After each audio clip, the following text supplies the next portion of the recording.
સર્વ વૈષ્ણવોને જય શ્રી કૃષ્ણ.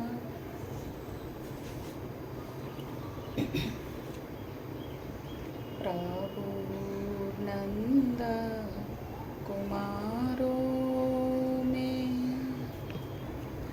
સ્વામીની વૃષભાનુજા કૃતાર્થોહમ કૃતાર્થોહમ કૃતાર્થોહમ ન સંશય. ગોકુળના નંદ બાબાના કુમાર શ્રી કૃષ્ણ મહારાજ સ્વામી છે અને બરસાનાના વૃષભાનજીના પુત્રી શ્રી રાધિકાજી મહારાજ સ્વામીની છે. તેથી જ હું કૃતાર્થ છું, કૃતાર્થ છું, કૃતાર્થ છું. તેમાં કોઈ સંશય કે શંકા નથી. અગાઉ આપણે જોયું કે ઉદ્ધવે યમુનાજીમાં ડૂબકી મારી. મન હળવું ફૂલ થઈ ગયું. સંધ્યા ગાયત્રી અને મૃત વ્રજવાસીઓને શ્રદ્ધાંજલિ આપવાની વિધિ ત્યાં જ પતાવી દીધી અને ઉદ્ધવે વસ્ત્ર પરિધાન કર્યા. ખભે ખલીતો ભરાવ્યો અને શ્યામ સુંદરનું સ્મરણ કરતાં કરતાં પેલી ચીર પરિચિત વનરાજીમાં પ્રવેશ કર્યો. શેના માટે પ્રવેશ કર્યો? શ્રી રાધાજીને મળવા માટે. ખાસ્સું ચાલ્યા પછી ઉદ્ધવ જ્યારે શ્યામાના સનાતન સ્નેહની સદાય સાક્ષી પેલી પ્રેમ નિકુંજ પાસે આવ્યા ત્યારે ભગવાન સૂર્યનારાયણ અસ્તાચલે ઉતરી ગયા હતા અને વૈશાખી પૂર્ણિમાનો ચંદ્રમા પૂર્વાકાશે પૂર્ણ કળાએ પ્રકાશીને શીતળ ચાંદની વરસાવી રહ્યો હતો. પ્રેમ નિકુંજના મુખ્ય પ્રવેશ દ્વારમાં પ્રવેશીને ઉદ્ધવજી ઝડપથી આગળ વધ્યા. ત્યાં તો એમના કર્ણપટલ ઉપર કોઈના અત્યંત સુમધુર અને રૂપાની ઘંટડી જેવા કોમળ અવાજે ગવાતા ગીતના આ શબ્દો રણકી ઉઠ્યા. જ્યારે ઉદ્ધવજીએ પ્રેમ નિકુંજમાં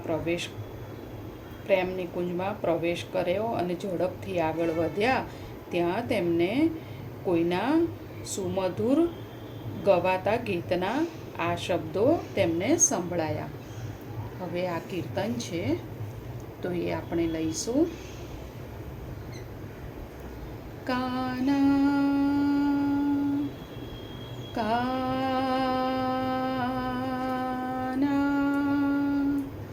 ભૂલ ન જાના કાના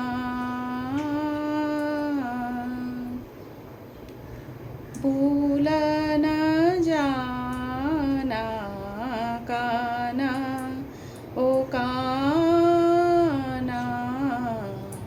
ભૂલ ન જાના કાના મારી થારી लगन लगी है मारी थारी लगन लगी है नित प्रति आना जाना ओ काना भूल न जाना काना मन आवे सोही कहे जगत सब तनिक नहीं शरमाना घट घट बासी अंतरयामी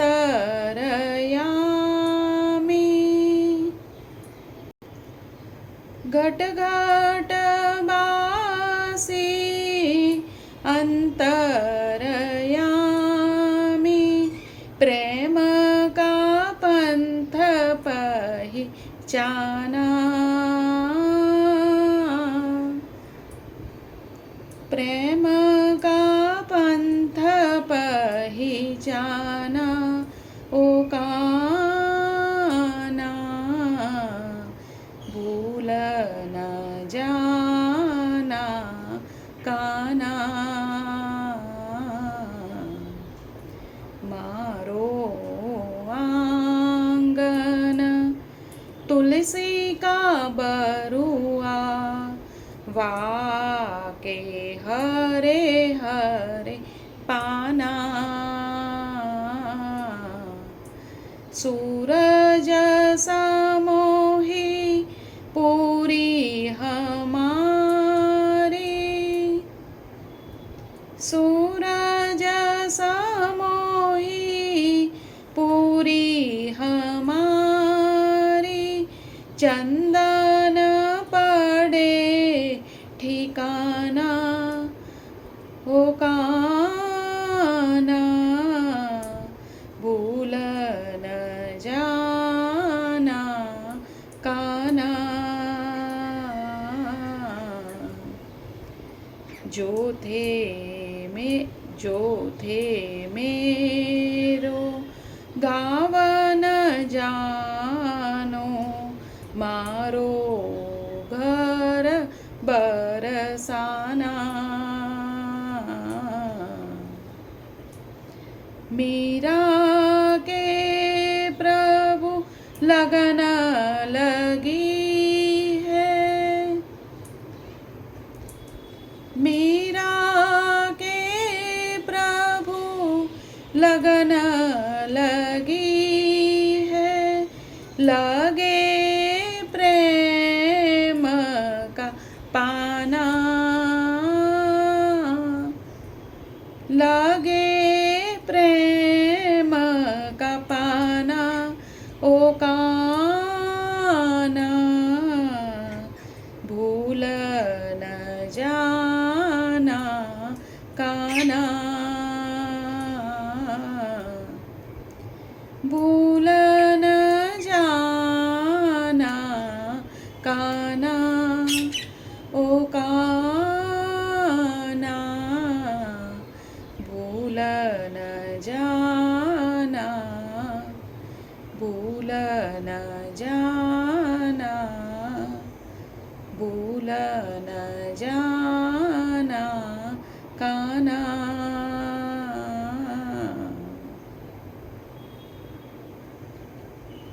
પ્રેમ લક્ષણા ભક્તિના રસસાગરમાં તલ્લીન થઈ ગયેલા શ્રી રાધાનું આ અત્યંત ભાવવાહી ગીત સાંભળીને આશ્ચર્યચકિત થઈ ગયેલા ઉદ્ધવને અવાજના માધુર્ય દ્વારા અને ગીતના શબ્દો દ્વારા એટલી ખબર તો પડી જ ગઈ કે આ ગીતના ગાયિકા શ્રી રાધા જ છે.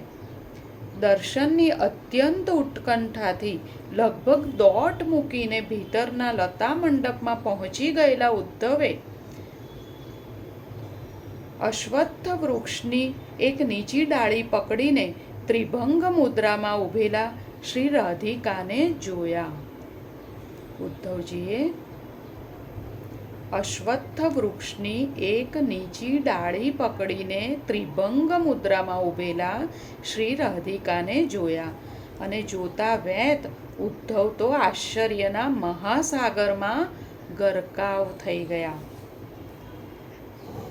આ તે શ્યામ સખી શ્રી રાધા જ છે કે પછી એના જેવી જ મુખમુદ્રાવાળી કોઈ અન્ય ગોપ કિશોરી છે? ઉદ્ધવજીને શું લાગ્યું કે આ શ્યામ સખી શ્રી રાધા જ છે કે એના જેવી જ મુખમુદ્રાવાળી કોઈ અન્ય ગોપ કિશોરી છે? ઉદ્ધવનું વિસ્મય વધતું જતું હતું. હકીકતમાં તો લલિતા વિશાખાની આ સમવયસ્ક સખી એમના જેવી જ વૃદ્ધ, શિથિલ અને જર્જરિત કાયાધારી હશે એવી પોતાની માન્યતાનો મૂળમાંથી છેદ મુકાઈ ગયેલો જોઈને ઉદ્ધવ તો તદ્દન નજીક પહોંચી ગયા. પછી એકદમ ખચકાઈને ઊભા રહી ગયા અને ધારી ધારીને આ વિભૂતિને ચંદ્રપ્રકાશમાં ઓળખવાનો પ્રયત્ન કરવા લાગ્યા.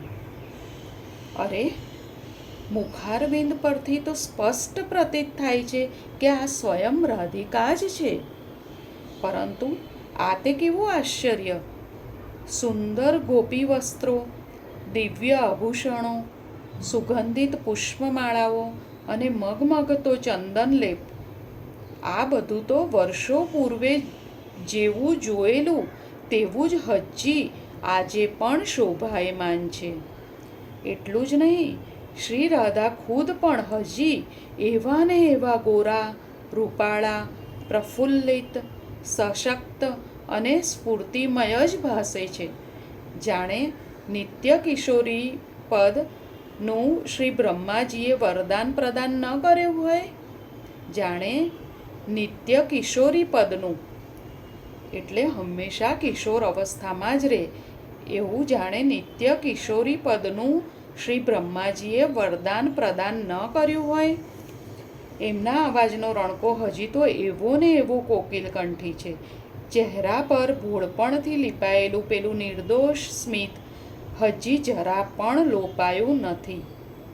એમના હરણી શા ચંચળ નયનોમાં પ્રીતમ પ્રભુ શ્યામ સુંદર પ્રત્યેની અવિચળ શ્રદ્ધા અને ભક્તિ હજી એવા ને એવા ઝળહળે છે. એમના હાવભાવમાં અજંપાનું કે અધીરાઈનું કોઈ ચિહ્ન દ્રષ્ટિગોચર થતું નથી. ઉપરથી અંગ પ્રત્યાંગમાં નારી રુજુતા અને નિતાંત સૌમ્યતા અભિવ્યક્ત થાય છે. ઉપરથી અંગ પ્રત્યાંગમાં નરી રુજુતા અને નિતાંત સૌમ્યતા અભિવ્યક્ત થાય છે. ગીતની અંતિમ પંક્તિ, જે પદ હતું એની અંતિમ પંક્તિ, મીરા કે પ્રભુ લગન લાગી હે લગે પ્રેમ કા પાના નું વારંવાર રટણ કરી રહેલા શ્રી રાધાને વિસ્મયથી પોતાને અપલક વિલોકી રહેલા ઉદ્ધવ ઉપર દયા આવી અને એમની મૂંઝવણ દૂર કરવા તેમણે ધીમેથી કહ્યું, પધારો પ્રભુ ભક્ત, આવી ગયા. ઉદ્ધવે કોઈ પ્રત્યુત્તર ન આપતા કેવળ 2 હાથ જોડીને પૂર્ણ ભક્તિભાવથી પ્રણામ કર્યા અને પછી આટલું જ કહ્યું, અતિ સુંદર દેવી, ગીતના શબ્દો અને કંઠમાધુર્ય બંને અપ્રતિમ. શું આ પદ આપે સ્વયં રચ્યું છે? ઉદ્ધવે પૂછ્યું શ્રી રાધાજીને, શું આ પદ આપે સ્વયં રચ્યું છે? શ્રી રાધાજીએ કહ્યું, હા ઉદ્ધવ, સમય વ્યતીત કરવાનો એકમાત્ર સહારો આજ તો હતો મારો. સ્વરચિત નીત નવા ભક્તિ પદો ગાઈ ગાઈને તો મેં કપરો કાળ કાપ્યો અને ભક્તિ સંગીતનો રસાનંદ પણ ભરપેટ માણ્યો. શ્યામ સખા, આ મેં રચેલી છેલ્લામાં છેલ્લી પદ રચના છે. રાધાએ સર્જનનો આનંદ ભક્તિના રંગે રંગીને પ્રગટ કર્યો. રાધાએ સર્જનનો આનંદ ભક્તિના રંગે રંગીને પ્રગટ કર્યો. તો પછી છેલ્લે મીરા શબ્દ શું સૂચવે છે? ઉદ્ધવજીએ પૂછ્યું કે આ પદ તમે સ્વયં રચ્યું છે તો છેલ્લે મીરા શબ્દ કેમ? મીરા શબ્દ શું સૂચવે છે? ઉદ્ધવે એવી શંકા વ્યક્ત કરી. શ્રી રાધિકાએ કહ્યું, મારા ભાવિ અવતારનો સંકેતાર્થ ઉદ્ધવ, મારા ભાવિ અવતારનો સંકેતાર્થ. તમારા પ્રભુ સાથેનો મારો સાત્વિક સંઘર્ષ તો જુગો જુગ જીવંત રહેવાનો, એ મને તડપાવવાના અને હું એમના વિરહમાં તડપવાની. શ્રી રાધાજીએ શું કહ્યું ફરી જોઈએ. ઉદ્ધવજીએ પૂછ્યું કે મીરા શબ્દ શું સૂચવે છે? તો શ્રી રાધાએ કહ્યું, મારા ભાવિ અવતારનો સંકેતાર્થ છે. તમારા પ્રભુ સાથેનો મારો સાત્વિક સંઘર્ષ તો જુગો જુગ જીવંત રહેવાનો, એ મને તડપાવાના અને હું એમના વિરહમાં તડપવાની, અને છતાં રાત દિન હસતી ગાતી એમની જ ભક્તિ કરવાની. આ તો અમારો જુગ જુગ જૂનો કોલ છે. જે નિભાવીએ જ છૂટકો. આખી સૃષ્ટિ ભલે ને અમને મિષ્ટભાષી મધુસૂદન કહેતી. શ્રી રાધા કહે છે કે આખી સૃષ્ટિ ભલે ને એમને એટલે શ્રી કૃષ્ણને મિષ્ટભાષી અને મધુસૂદન કહેતી, તમારા ભગવાન મારા માટે તો કટુભાષી કનૈયાલાલ જ છે. મારી સાથે વાત વાતમાં ઝઘડી પડવું અને પછી કટાક્ષ કથન કરીને મને છંછેડવી એ એમની જન્મજાત ટેવ હજી પણ જતી નથી. હમણાં થોડા દિવસ ઉપર જ અમારે જામી ગઈ. બોલતા બોલતા નિત્ય કિશોરી શરમાઈ ગયા. ઉદ્ધવે ગદગદ કંઠે કહ્યું, કહો ને દેવી, તમારા બંનેનો પ્રેમ કલહ પણ અત્યંત રોમાંચક હોય છે. હું તો એ સાંભળીને ધન્ય થઈ જાઉં છું. શ્યામ સખાની ભક્તિપૂર્ણ વિનંતીથી પ્રસન્ન થયેલા શ્રી રાધાજી બોલ્યા, મેં તે દિવસે કહ્યું કે શ્યામ, હવે આપણું અવતાર કાર્ય પૂર્ણ થવા આવ્યું છે, ત્યારે એટલું તો કહેતા જાઓ કે આ રાધા અવતારમાં તમારાથી સદા દૂર રહીને ગોલોકમાં લીધેલી પ્રતિજ્ઞાનું અક્ષરશઃ પાલન કરી બતાવ્યું કે નહીં? શ્રી રાધાજીએ શ્યામને પૂછ્યું કે મેં આ રાધા અવતારમાં તમારાથી દૂર રહીને ગોલોકમાં લીધેલી પ્રતિજ્ઞાનું અક્ષરશઃ પાલન કરી બતાવ્યું કે નહીં?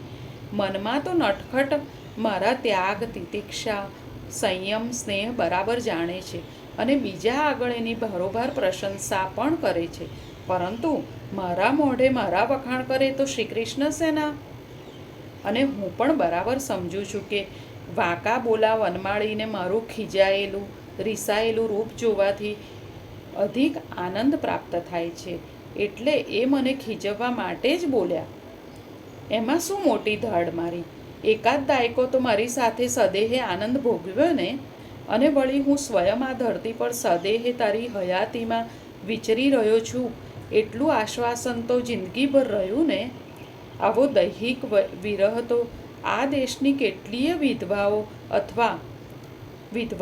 અને વ્યક્તાઓ જીવનભર વેઠે છે. એમનો આ કટાક્ષ મને હળોહાડ લાગી ગયો અને મેં ગુસ્સે થઈને ત્યાં ને ત્યાં પુનઃ પ્રતિજ્ઞા લઈ લીધી કે હવે આગામી કળિયુગમાં તમે મારી સાથે ના અવતરતા. હવે આગામી કળિયુગમાં તમે મારી સાથે ન અવતરશો. હું એકલી જ આ દેશમાં જન્મીશ, વૃંદાવન જેવી હરિયાળી ભૂમિમાં નહીં, મરુભૂમિમાં. મનથી તમને ગિરધર ગોપાળને પતિ તરીકે વરીશ અને તનથી કદાચ બીજાને પરણીશ તો પણ તમારી જ થઈને રહીશ. શ્રી રાધાએ શું કીધું? શ્રી રાધાને ગુસ્સો આવ્યો અને રાધાએ શું કીધું કે હવે આગામી કળિયુગમાં તમે મારી સાથે નહીં અવતરતા. હું જન્મીશ પણ આ દેશમાં જ જન્મીશ અને વૃંદાવન જેવી હરિયાળી ભૂમિમાં નહીં જન્મું, મરુભૂમિમાં જન્મીશ અને મનથી તમને ગિરધર ગોપાળને પતિ તરીકે હું વરીશ અને તનથી કદાચ બીજાને પરણીશ પણ મનથી તમારી થઈને જ રહીશ. શ્યામ, આ દ્વાપરમાં તો વ્રજની બહાર ક્યાંય ગઈ નથી, તમારું મથુરા કે દ્વારિકા નજરે જોયું પણ નથી, પરંતુ આવતા અવતારે તો હાથમાં એક તારો લઈને ગામે ગામ તમારી ભક્તિના ગીત ગાતી ફરીશ અને છેલ્લે તમારી કર્મભૂમિ દ્વારિકામાં આવીને તમારા ચરણોમાં સમાઈ જઈશ. પછી તો તમે કબૂલ કરશો ને કે રાસેશ્વરી રાધા મતવાલી મીરા પણ બની શકે છે? કે રાસેશ્વરી રાધા મતવાલી મીરા પણ બની શકે છે? મારા મુખમાંથી ઓચિંતું મીરા નામ પ્રગટ થઈ ગયું અને પછી છેલ્લે મેં જેટલા પદ રચ્યા તેમાં અંતે મારું આ ભાવિ નામ મીરા જ વાપર્યું. એટલે છેલ્લે શ્રી રાધાજીએ જેટલા પણ પદ રચ્યા એમાં એમનું ભાવિ નામ મીરા જ વાપર્યું. ચાલો જવા દો એ વાત ઉદ્ધવ, તમે કાંઈક કહો, ક્યારની હું જ બોલ કરું છું. તમે કહો, શો સંદેશો લાવ્યા છો શ્યામનો? રાધાજીએ એકદમ વિષય પલટો કર્યો. વાસ્તવિકતા એકદમ સામે આવી જતા ઉદ્ધવ હચમચી ગયો. શ્યામ સુંદર હવે આ ભૂમિ પર સદેહે જીવિત નથી. આટલા શબ્દો પોતે રાધાને જે ક્ષણે કહેશે એ ક્ષણ સમયનો એક ટુકડો નહીં હોય, બ્રહ્માંડનું વજન એક ક્ષણ પર ઠલવાઈ ગયું હશે. ઉદ્ધવ આ સત્ય બરાબર સમજતા હતા, એટલે શું કહેવું અને કેવા શબ્દમાં કહેવું એની ભારે દ્વિધા અનુભવી રહ્યા અને નીચું જોઈ ગયા. શ્રી રાધાએ ફરીથી કહ્યું, શા વિચારમાં ડૂબી ગયા જ્ઞાનરત્ન? કહેતા સંકોચ થાય એવું કાંઈ છે સંદેશામાં? ઉદ્ધવ શું બોલે? કાંઈક તો બોલવું જ રહ્યું ને મુખ્ય વાત કહેવા માટેનું વાતાવરણ તો જમાવવું જ રહ્યું. ધીરેથી બોલ્યા દેવી, અવતાર એટલે અવતાર, એમાંય વળી મનુષ્ય અવતારની તો વાત જ નિરાળી.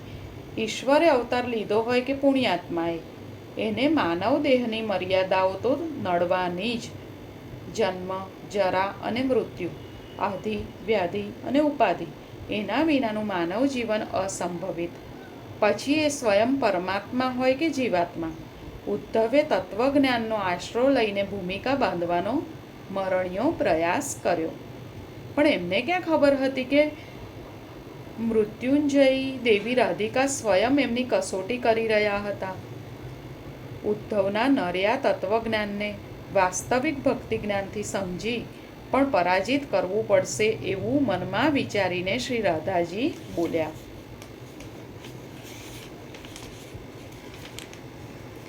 રાધાજી શું બોલ્યા એ આપણે આવતા વખતે જોઈશું. આજે અહીંયા સુધી રાખીએ, ફરી જલ્દી મળીએ. સૌને જય શ્રી કૃષ્ણ. રાધે રાધે.